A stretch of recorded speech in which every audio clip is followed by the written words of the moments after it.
السلام علیکم، welcome back to my new vlog. بہت ہی مزیدار اور تھوڑا سا ایموشنلی ولاگ ہوگا آج کا میرا۔ تو پچھلے ولاگ میں جیسا کہ آپ نے دیکھا تھا کہ میں نے ولاگ ڈالا تھا کہ چاول کی روٹی، ساگ اور امی کی یاد، تو اس ولاگ نے نا میری امی کو رلا دیا۔ امی نے دیکھا جب تو امی تو بہت زیادہ پریشان ہو گئی۔ امی کہتی ہیں بیٹیاں بھی چپ رہتی ہیں اور مائیں بھی چپ رہتی ہیں، ہم لوگ اظہار ہی نہیں کرتے کہ ہم لوگ پریشان ہیں، ایک دوسرے سے پیار کرتے ہیں، بالکل چپ رہتے ہیں، اظہار ہی نہیں کرتے، ڈانٹ ڈپٹ کے بیٹیوں کو چپ کروا دیتے ہیں، اچھا چپ کر، چھوڑ دیں، اس طرح کر کے۔ تو امی کو نا بہت، میری امی پریشان ہوئی۔ امی کہتی ہیں کہ مجھے نہیں پتا تھا کہ تو نا اتنا کرتی ہے، تو یاد کرتی ہے مجھے۔ تو میں نے کہا امی یہ بھی کوئی کہنے کی بات ہے کہ ماں باپ کو یاد نہ کیا جائے؟ پاپا تو میرے نکاح کے میرے خیال میں دوسرے دن ہی رات کے ٹائم میں انتقال کر گئے تھے۔ میرا نکاح ہوا اور رات کے ٹائم پہ وہ ان کا رات کو 12 بجے، پورے 12 بج رہے تھے، مجھے خبر آئی کہ بھئی آپ کے بابا جو ہے انتقال کر گئے۔ امی ہاسپٹل میں تھی، بھائی بھی سبھی۔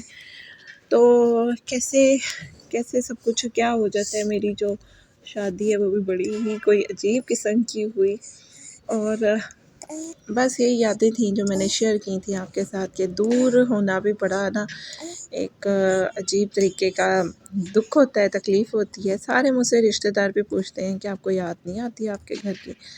بھئی ہم لوگ تو یہ کہہ دیتے ہیں کہ نہیں، اب تو مصروف ہو چکے ہوئے ہیں اپنی زندگیوں میں، اپنی لائف میں، اپنے بچوں کے ساتھ، لیکن جو بات ہے بہت مشکل ہو جاتا ہے سچ میں کبھی کبھار۔ جیسے کہ ابھی دیکھیں سردیاں آئی ہیں تو امی کے ہاتھ کے کھانے، امی کی یاد، کبھی کبھار بابا کی باتیں، ہم اپنے ابو کو بابا ہی بولتے آئے ہیں شروع سے، بچپن سے ہی۔ تو بابا کی یاد، اور پھر بہن بھائیوں کا ایک ساتھ مل کے بیٹھنا، ہنسی مذاق کرنا۔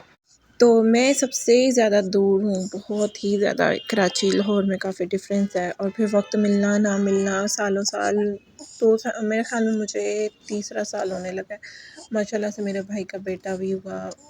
جب میرے بھائی کی شادی تھی 3 سال پہلے، تب میں گئی تھی چند دن کے لیے، 4 سے 5 دن کے لیے، اور پھر اس کے بعد ولیمہ ہوا۔ ولیمے کے دوسرے دن ہی میں آ چکی تھی اپنے گھر واپس، کراچی واپس، کیونکہ ہسبینڈ کی جاب کا ایشو ہو جاتا ہے اور کوئی مسئلہ نہیں ہوتا۔ تو ظاہر سی بات ہے اب اکیلے سفر بھی نہیں کر سکتے بچوں کے ساتھ۔ تو یہ سارے ایشو اور مسئلے مسائل تھے، ورنہ مائیں اور بیٹیاں کب الگ ہوتی ہیں۔ اور جب جانا ہوتا ہے چند دن کے لیے، پھر دل بھی نہیں کرتا کہ آپ اتنا آرام، اتنا سکون چھوڑ کے واپس آؤ۔ میری بہن جب آیا کرتی تھی نا، ابھی بھی مجھے یہ کہتی ہے کہ مجھے نا بہت یاد آتی ہے، اور جتنا مجھے سکون دیتی تھی وہ آتی تھی۔ بس اس کا کام ہوتا تھا سو جانا، بچوں کو میرے حوالے، اس کے بچوں کا کھانا پینا، نہلانا دھلانا سب میں کرتی تھی۔ اور آج بھی وہ یاد کرتی ہے کہ کاش کہ تو پاس ہوتی اور ہم دونوں ایک ساتھ آتے، پھر بھی میں تجھے اپنے بچے تیرے حوالے کر دیتی۔ تو اسی طرح ہی میرا بھی دل کرتا ہے کہ یہ کام میں بھی کروں، کہ بس آرام کروں۔ آپ کو پتہ ہے چھلے کا ٹائم اور چھلے کے بعد کا ٹائم بہت سٹریسیبل ہوتا ہے ایک عورت کے لیے، خاص طور پہ وہ جو اپنے گھر والوں سے دور ہوتی ہے۔ میرے جیسی بیچاری ہیں، میں کیا بتاؤں۔ میں چاہتی ہوں کہ اس ٹائم پہ نا میرے بچے، ابھی بھی کہ میرے بچے کوئی پکڑے اور نہ میں خوب سارا آرام کروں، لیکن ایسا ہو نہیں سکتا کہ بیزی لائف ہے، بچوں کے اسکول کا ٹائم اور سب کچھ، ظاہر سی بات ہے۔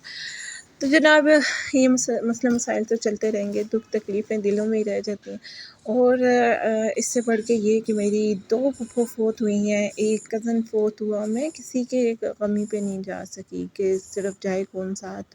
ہسبینڈ چھٹیاں لے چکے تھے، اب انشاءاللہ اگر پروگرام بنا تو انشاءاللہ آپ کے ساتھ پوری جرنی ضرور شیئر کروں گی، آپ بھی میری امی سے ملیے گا۔ اور یہاں پہ دیکھیں کہ میں نے آج نا قیمے والے جو ہیں سموسے وہ بنائے تھے اور رول بنائے تھے، کیونکہ کافی اب موسم آ چکا ہے، چینج ہو رہا ہے، تو کافی ایسی چیزیں کھانے کو دل کرتا ہے۔ تو میں نا اکیلے باہر نہیں جاتی، سنڈے سیٹرڈے کو ہی اپنے ہسبینڈ کے ساتھ باہر جاتی ہوں، تو وہیں سے ہسبینڈ تو ہوتے ہیں سارا دن آفس، تو پھر کوئی بچے بھی آس پاس نہیں ہوتے، اور میں ٹاپ فلور پہ ہوتی ہوں، تو پھر میرا نا دل نہیں کرتا کہ میں اتروں نیچے اور میں جا کے کچھ لے کے آؤں۔ اور سارے بچوں کے ساتھ اکیلے ہونا اور پھر بازار جانا تھا، یہ کبھی بھی نہیں ہوا میرے ساتھ، تو اس لیے مجھے ایکسپیرینس بھی نہیں ہے کہ بچوں کو کیسے لے کے جاؤں ساتھ۔ تو پھر میں نے کیا کیا، گھر پہ ہی بنا لیا مزیدار سے سموسے اور اور رول بنا لیے تھے میں نے، پھر خوب سارے انجوائے کیے اور کھائے۔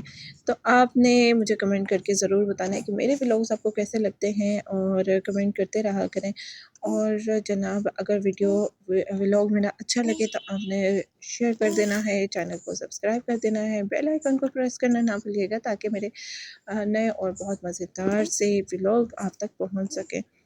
اور آپ بھی مجھے ضرور بتائیے گا کہ آپ اپنے گھر میں کیا مزے مزے کی چیزیں بناتے ہیں، اور اچھا یہ سموسے اتنے مزیدار بنے تھے۔ اچھا میں نے بنائے بھی بہت عجیب طریقے سے تھے، میں نے کہا کون اس کو لیئرز میں رکھے، تو میں نے جب یہ طریقہ بنایا نا، ایزی بھی تھا اور سیم ٹو سیم نا باہر کے جیسا مزیدار سا ذائقہ بھی تھا۔